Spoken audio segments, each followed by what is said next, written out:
Listen to it on Pacifica radio stations and affiliates nationwide. House Speaker Nancy Pelosi and Senate Minority Leader Chuck Schumer have called for the removal of President Donald Trump from office through the 25th Amendment, a day after a violent mob of his supporters rioted their way into the Capitol building in Washington, D.C. Ms. Pelosi announced the dramatic step on Thursday, saying, quote, "I joined the Senate Democratic leader in calling on the vice president to remove this president by immediately invoking the 25th Amendment. If the vice president and cabinet do not act, the Congress may be prepared to move forward with impeachment."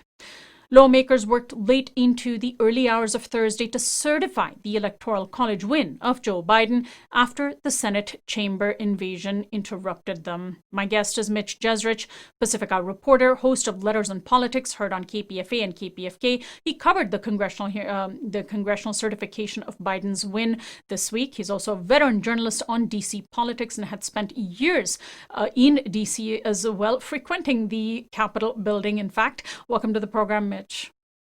Very good to be here, Sonali. Thank you. So first, let's talk about what we're seeing on Thursday with the call by Pelosi and Schumer to invoke the 25th Amendment. For years, we've had calls by, outsiders, non-lawmakers, saying that Trump is so unhinged that Pence should use the 25th Amendment to remove him. How unprecedented is it in history to now see lawmakers, not to mention top lawmakers, calling for the removal of the president? I don't think most people even knew what the 25th Amendment to the United States Constitution was before Donald Trump became president. Right. So I suspect that is, as unprecedented as it is. I should probably qualify that a little bit because the 25th Amendment is actually a pretty large amendment with 4 different parts of it. And it was adopted in the late 1960s after the assassination, which happened in the early 60s, of John F. Kennedy, just to make sure that we had a clear idea how a succession of power should occur if a president dies. We always knew it was the vice president, but there was some ambiguity actually in the Constitution. So it helps lay out that, what happens if a president were to die. And then the 4th part of this amendment, and the last part of the amendment, is specifically what you are talking about. And that was usually seen as if the president becomes incapacitated in some manner or is just unable to fulfill the duties of the job. I have never heard before Donald Trump anyone ever bring up this idea of using the 25th Amendment to remove a living president. And we did start to hear it with the Trump presidency, and now we're hearing it from the top lawmakers on Capitol Hill, especially from Democrats. There are even some Republicans who have expressed support, or at least expressed the idea that Donald Trump perhaps should not fulfill his final a couple of weeks here in office. And so, we'll have to see what happens. The way this would have to work is Mike Pence would have to initiate using Section 4 of the 25th Amendment, and he would need a majority of Donald Trump's cabinet to also support it. And then he would go to both Nancy Pelosi and right now Mitch McConnell. But depending on whenever the 2 Georgia senators who won their election this week are sworn in, it could, conceivably, it'll probably be Chuck Schumer before the end of Trump's term ends. So it could be going both to Pelosi and Schumer with a letter saying that we're going to invoke the 25th Amendment of the Constitution to remove the president. If that were to occur, then Donald Trump would have the right to contest it, but then they could try to expedite that process. And in the end, for it to be successful, and again, this is not expected. I don't expect this actually to happen. I'm not sure Mike Pence will do this. I'm not sure there's a majority in the cabinet that would agree to do this, but you never know. I don't know that for sure. Some have suggested that, and Pelosi is essentially threatened that they will move forward with impeachment if the 25th Amendment is not invoked, and Ilhan Omar has already begun drawing articles of impeachment. And I wonder if impeachment wouldn't be a better strategy if one's goal is to deter Trumpism for the long haul, because I understand that if he is impeached and convicted by the Senate, it actually disqualifies him from ever holding federal office again. He's already announced he wants to run in 2024. Yeah, I think the same obstacle kind of exists both for invoking the 25th Amendment to the Constitution and impeaching and convicting the president. And what that is, the final step of being able to use the 25th Amendment to the Constitution is you need 2/3 of the Congress to vote for it. You need a supermajority. So not only do you need Mike Pence, a majority of the cabinet, you also need a supermajority of Congress to vote for it in order to remove Donald Trump from office using the 25th Amendment to the Constitution. So, as you correctly indicated, Nancy Pelosi said, and Chuck Schumer supports this as well, that if they do not move on the 25th Amendment, then that they would move, that Pelosi would move on articles of impeachment. Now, Nancy Pelosi can impeach Donald Trump tomorrow if she chose to do so. You don't have to, like we had a year ago, have all of these hearings. You don't have to have an investigation. That actually doesn't have to happen. That is not in the Constitution. They are not beholden to do that. She could just bring articles of impeachment to the floor, whether they be from Ilhan Omar or someone else, and they can have an up or down vote on it at that moment. And you only need a majority. And if they had the majority and if they were to pass the articles of impeachment, well, Donald Trump would become the first president in U.S. history to actually be impeached twice. Mm-hmm. Where it gets sticky is what happens in the Senate, because it's not so clear whether the Senate would have the same ability to move as quickly as the House potentially could, because it does suggest in the Constitution that the president would be tried and that he would be judged by a jury, which is the Senate. And we will remember last year in the Senate trial, Mitch McConnell floated the idea before the trial happened of not having a trial at all, but instead saying, I'm just going to have a guilty or not guilty vote right from the get-go, and we're just not even going to have the trial.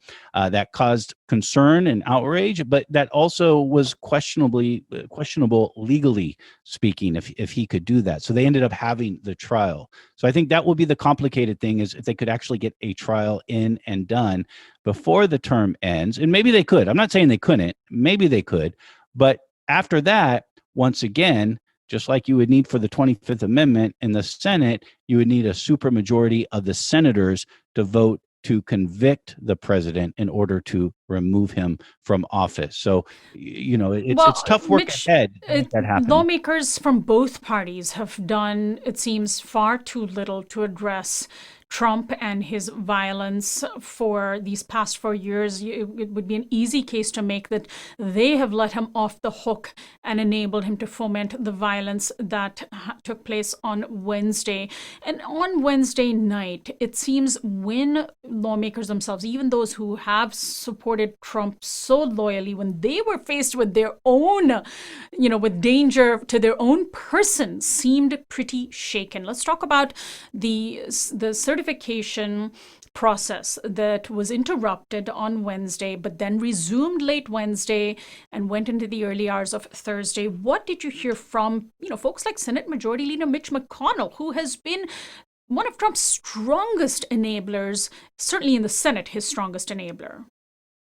Well, Mitch McConnell, and I would have to say, before the barbarians stormed the gates, if I could say that, that was wrong, you'll forgive me. But before they stormed the Capitol, Mitch McConnell had actually already denounced on the Senate floor the attempt by a dozen Senate Republicans or so to try to throw out the slate of electors from the state of Arizona. And that's what they were in the middle of debating when the Capitol was stormed by Trump supporters. And he gave a very strong speech, actually saying that this was a fool's errand. Those are my words, not his, but that this was not the right path to go down. And of course, he kept that tenor many hours later when the Senate finally came back after they cleared the Capitol and things had calmed down, and they resumed the process of certifying the Electoral College vote. So, that was Mitch McConnell. But I think what might have even been more interesting when they came back after the melee occurred on the Capitol is what happened in the House of Representatives. Now, in the Right. Senate, again, there was about a dozen Republicans who were going to challenge, who said that they would be challenging the slate of electors from a number of states. That shrunk after the melee occurred to 6, right? There were still 6 Republicans in the Senate who voted to throw out the electoral college votes for Arizona and for Pennsylvania, but it shrunk. In the Ted Cruz, House, Josh Hawley were the 2 leaders, Tommy Tuberville as well, and the 3 others. Yeah. that's right. That's right. And Tuberville just replaced Doug Jones, so replacing a Democrat with a Democrat with a Republican there from Alabama. But in the House of Representatives, it was a very different scene, especially even if you're just listening to the debate. If you're listening to the debate in the Senate, it was very somber. We got to come together. This could never happen again. In the House, Republicans were very impassioned still about this allegation that the election was rigged in favor of Joe Biden over Donald Trump. And you had So really there's a much impassioned. stronger allegiance to Trump in the House. Yeah, there was that was on full display on Wednesday night. And finally, when they went to vote on I was watching specifically for Pennsylvania, and this was late at night, early morning East Coast time, when they went to vote whether or not to throw out the slate of electors for the state of Pennsylvania, 70% of the Republicans still voted to do that, still voted to try to Shocking, disqualify quite shocking. Pennsylvania. Yeah, it was pretty wild. I was surprised to see after everything that occurred, still 70% voted for it, and that's significant because that's going to. I think that is going to. I think everyone after what happened yesterday was pretty shocked about what happened. I know I was. And I think everyone's still trying to find their talking points, their intellectual framework to be able to talk about what happened. That goes for Democrats, it goes for Republicans, that goes for Fox News, which I do watch a bit of because I think it's important to know what they're saying. And I do think the fact that there were some 70%, maybe just a little under 70% of Republicans who voted to throw out Pennsylvania's electoral college votes is going to lead to a dynamic in which they're going to be able to sort of rebound and still be able to try to make this case and try to that the election was stolen and try to make it appear as though the Joe Biden presidency is an illegitimate one. So, when we look at the denunciations against what Trump fomented, just to get into the weeds of how they spoke on Wednesday night, did you have, I mean, of course, the Democrats very clearly linked Trump's words, Trump himself, to the Capitol building invasion and the mob. Many Republicans, I understand, denounced the violence, but did they blame Trump for it, or did they dance around that? Because many have just been dancing around Trump's culpability for 4 years now. Even when journalists have confronted them with Trump's violent words, many have simply said, oh, I don't know about that, I haven't heard about it, or are simply silent. So what did they say on Wednesday night? Did they link Trump explicitly to what happened? Some have. Some have. There's 535 members on Congress, so I'm not entirely sure about what everyone has said. But my sense, Lindsey Graham said Trump was partially responsible, so that it's not a full embrace of this is on Trump, but probably more than others would have been willing to say. Some of the Republicans have blamed Trump. There are Republicans in Congress that have suggested that Trump should not remain in office until the end of his term. But in listening to the debate that was happening in the House, I think nobody was excusing what happened on the Capitol, right? Because that would be right. political. You can't do that openly. You can't do that. And unless you want to stand out, but I think what they were trying to do in their argument was delinking the issue of storming the Capitol to the issue of their allegations that there was election fraud and that the election was stolen. So they were trying to say one does not equal two, right? In fact, when in fact, of course, the mob was very clearly motivated by precisely that, which is why they gathered at the nation's capital on Tuesday and Wednesday, and answered Trump's call. I mean, he literally tweeted in December for people to come to DC on December on January 6th, saying it will be wild, and then addressed them in person on Wednesday at a podium on the Ellipse and said that he would lead a march down Pennsylvania Avenue while saying all along that the election was stolen from him and that he won by a landslide. So he has explicitly linked those two over and over again. It just seems that any lawmakers who refuse that link are I don't know, on something. Well, what really stood out, what I keep thinking about Sonali is I remember watching Trump's appearance at a rally in Georgia on Monday, just before the runoff election was to occur. And he was on stage with Republican Senator Kelly Loeffler, who actually reversed her vote on Wednesday night. She was one of the 12, right? Happened. Yeah, she was one of the 12. She made a very short statement. Yeah, she did about why she's doing it. But what I remember from Trump's speech that night was him saying specifically, wait to see what happens on Wednesday. It's going to be like something, I'm paraphrasing here, but it's going to be like something you've never seen before. Wait until you see what happens. And then Kelly Loeffler gets up there and says to the crowd, I want you to know I will be there on Wednesday and I will be voting to reject these electoral college votes from these states. So, and then this address or the appearance that Trump made at the beginning of Wednesday's rally in the morning outside of the White House. That was an incredibly incendiary speech, but perhaps even more incendiary than Trump's speech was Rudy Giuliani's speech that he gave at the White House, where he was really encouraging people basically to go to battle. And I think that's been overshadowed a little bit, which often occurs when you're right next to the president. So here we have a situation where Trump still is in office for 2 more weeks. He released a statement through Dan Scavino because he was kicked off of Twitter for 12 hours, saying that, first of all, repeating the lies around the stolen election, and then saying that there will be an orderly transition on January 20th. Is that a big deal? Do you get the sense in any way that indicates he might have been chastened by what happened? It's hard to know because we're not really hearing from Donald Trump. We're really seeing and feeling and experiencing right now the power of Twitter. This morning I got up, I'm like, so what's Trump saying this morning? Oh, there's nothing here. We really haven't heard from Donald Trump other than what his surrogates are putting out there. And it's not entirely clear if those are Donald Trump's words, right? Now, they may be. I have no proof that they're not.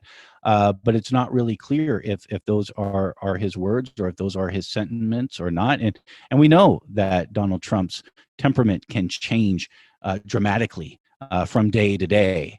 And so I don't know how you could not be shaken by what happened. I think most people were shaken by what happened, even people like you and me, Sonali, that are 3,000 miles away. But that said, and who've been following these stories and shouldn't, and who saw it coming, we're still shaken. I think everybody was shaken. I think everybody was pretty shocked by it. So I don't know, but Donald Trump, I don't know. I think he would be shaken by what happened, but I actually don't know that for sure. I think he is definitely. Yeah. Let me ask you this, Mitch. You have worked in Washington, D.C. for years at Pacifica Station WPFW when you were covering, in person, the proceedings of Capitol Hill, when you were covering what lawmakers were doing. I imagine that you were in and out of that building, the Capitol building, the Senate chamber, possibly House chamber, I'm sure, quite often. What was it like for you to sit 3,000 miles away and see this being overrun by, seeing this mob break the windows, scale the walls, vandalize, and walk off with podiums and scribble on the walls? I mean, let's be honest. There are people on the left that have been dreaming about storming the Capitol themselves, right? For very different reasons. For me, the politics are different, but I guess for me, the Capitol building actually is maybe my favorite building I've ever in the world to me. And not because of its symbolism, actually, and not because of American power or American exceptionalism, or even because they call it the people's house, as they tend to do. But it's a huge museum, and it's a working museum in which history is still being made at that time. And I remember when I had the press pass, which was like gold. I had access to the Capitol any time of the day or night, any day of the week, and I could be in there by myself. No, I was never quite by myself. I was on some TV system somewhere being watched by security, but you felt like you were by yourself. And I used to love just roaming the halls and thinking about the history and looking at the things. But what you really notice is the change in politics that have occurred since I was there. I left DC 15 years ago. You would go to a rally 15 years ago, and what it really was a press conference disguised as a rally. Usually by an organization, a nonprofit, or by lawmakers themselves. But it was never really like this genuine organic rally that was happening. And even when you had the big rallies in Washington, D.C., it was almost like a vacation field trip. We're coming to our nation's capital. Yeah, we're here to rally, but let's go see the Washington Monument, or, let's go to the Smithsonian museums. It always kind of had that feel. And I think what we've seen in more recent years, these pitched battles, is something that when I was in DC, I had never seen before. Right. I mean, journalists working that area now, I imagine, do feel like they're risking their lives. Well, I want to thank you so much, Mitch, as always, for your incredible work. I know people can follow you on Facebook, as well as, of course, tune into your show, Letters and Politics, on KPFA and KPFA. Thank you so much for your work. Thank you, Sonali. My guest has been Mitch Jeserich, Pacifica reporter, host of Letters and Politics, heard on KPFA and KPFK. He's covered the congressional certification of Joe Biden's win this week, and a veteran journalist on DC politics. I'm Sonali Kolhatkar. We're online at risingupwithsonali.com, where you can sign up for our daily newsletter. Do follow us on Facebook, Twitter, and Instagram at RU with Sonali.